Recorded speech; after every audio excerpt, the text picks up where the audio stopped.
د دې اخترونو په موقع باندې په موږ او تاسو باندې دا لازمه ده څنګه چې په خپل ماشوم باندې او په خپل بچي باندې موږ خوشحالي راولو او خوشحالي پې وینو هغې له د فیضار بندوبست کوو دارنګې هغې له د جامې بندوبست کوو دقه شان زموږ او ستاسو په ګاونډ کې چې غریبانان دي یتیمان دي بېوسه دي په کار موږ او تاسو لره دا ده چې د هغو ماشومان د خپلو ماشومانو سره بېسیلۍ نه کړو څنګه چې په خپل ماشوم له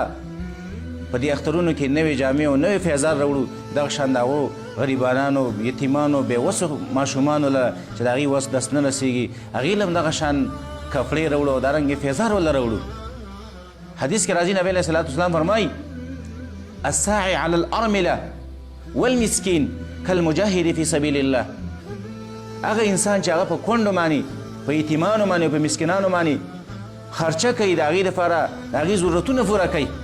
کالمجاهد فی سبیل الله د دې انسان مثال په شان د مجاهد فی سبیل الله دی او بل حدیث کې راځي کالقائم والصائم مثال په شان د هغه سړي دی چې هغه ټوله شپه الله له عبادت کوي او ټول عمر روژه او دارنګې د سره بوځه کېږي نه داسې مثال دی حدیث کې راځي نبی علیه السلام فرمایي الراحمون یرحمهم الرحمن څوک چې په دنیا کې په بل باندې رحم کوي په بل باندې شفقت کوي یرحمهم الرحمن مهربان بادشاه به په ده باندې رحم وکړي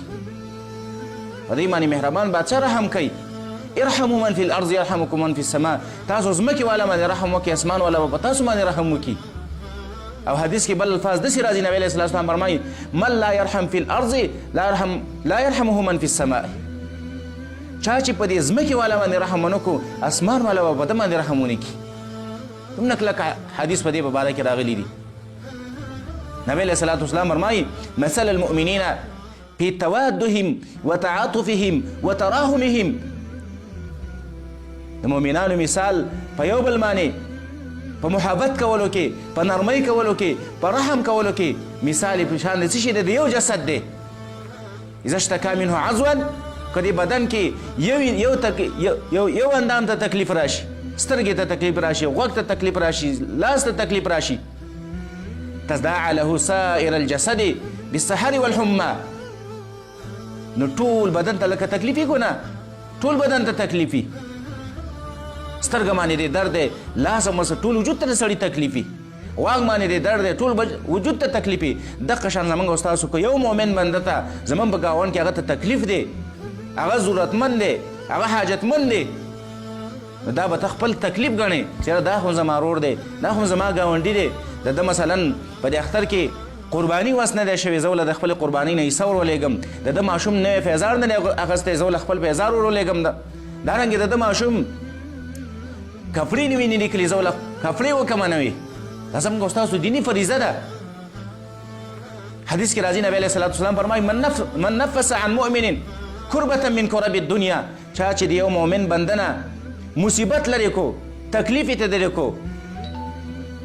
نو نفس الله عنه کربة من کرب یوم القیامه د دې انسان نه به الله پاک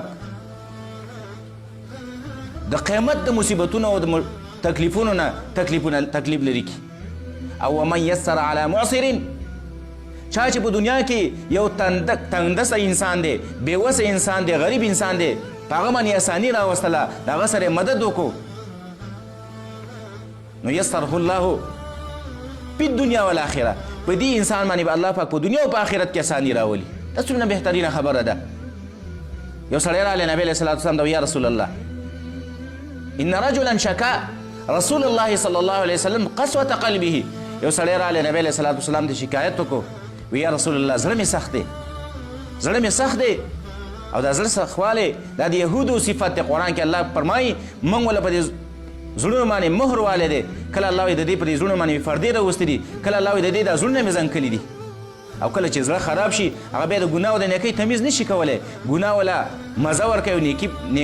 نیکي وله مزه نه ورکوي ګناه ورته ګناه نه ښکاري او نیکي ورته نیکي نه ښکاري نو دغه شان یو سړی راغلی نبي علیه صلات وسلام ته یا رسول الله زړه مې سخت شوی دی نو نبي علیه صلات وسلام فرمایي نبي علیه اسلام دې سړي ته وفرمایل واذا اردت ان یلین قلبک که ته دا غواړې چې دا ستا زړه نرم شي نو څه کارونه وکړه فطعم المسکین مسکین باندې طعام وخوره وامسح رأس الیتیم او دارنګې د یتیم په سر باندې لاس راکاږه دا ستا زړه به نرم شي. نن زموږ او ستاسو زړونه څومره سخت دي او زموږ او ستاسو زړونه څومره خراب شوي دي. نو دې بېوسو خلکو باندې رحم کول، د یتیم په سر باندې لاس راښکل، دا به سبب د دې شي چې زموږ دا خراب زړونه، دا زموږ بېکاره غورځېدلي زړونه الله پاک به بېرته موږ له جوړ کړي.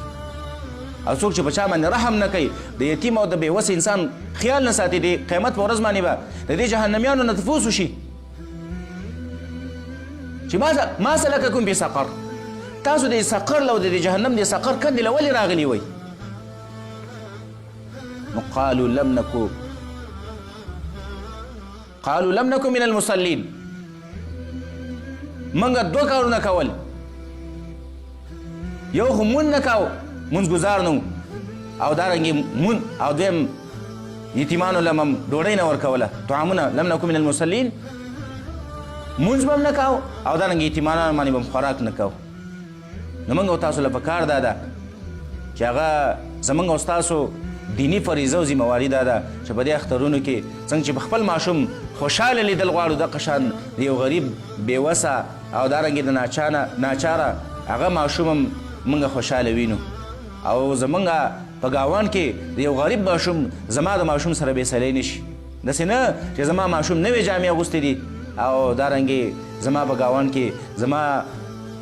د ګاونډي ماشوم چې هغه غریب دی، هغه په زړو جامو کې دی، هغه په زوړ پیزار کې دی. الله به زموږ نه د دې تپوس کوي.